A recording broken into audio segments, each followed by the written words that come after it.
presentation number 13, the element of implication. Critical thinking is thinking about your thinking to make it better and adopting traits that make it possible. All thinking consists of 8 fundamental elements. Mind your P's and Q's to avoid the CIA. Implication. The 7th fundamental element is implication. Implication is similar to inference. It is a leap, but from a different direction. The conclusion I have inferred has implications. If I am working on a complex problem and I infer a solution, can I imagine the possible consequences of implementing that solution? These possible consequences are implications. Implications are possible consequences or results that logically follow. Words also have implications, implied meanings. Cunning implies something different from clever, devious versus smart. The way sentences are expressed have implied meanings as well. Asking your spouse to pass the butter in a normal tone is a simple request, but saying it like, "Can you pass the butter at least?" implies something different, as though your spouse has not done enough for you somehow.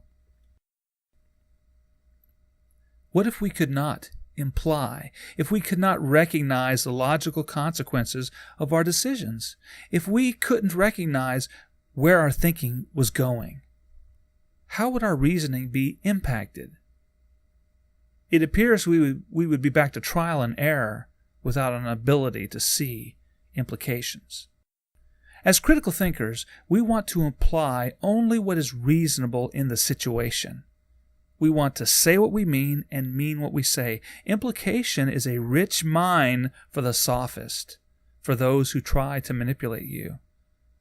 They can make subtle implications through their tone of voice or use language to insinuate indirectly that you should or should not do something or that you have failed morally in some way.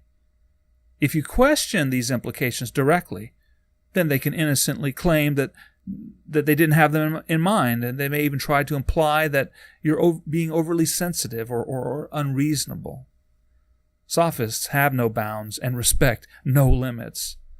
That's what makes them sophists. All of the elements that we have covered can similarly be misused by counterfeit reasoners. The manipulator distorts them, shifts them, ignores them, or even changes them to ply their dark arts. That is why you must thoroughly understand the elements themselves. Only those who are confident in the elements of reasoning are equipped to effectively deal with manipulators. We have one more element to go. In the next presentation, the 14th out of 34, I'll expound on the element of assumption and challenge its necessity in reasoning.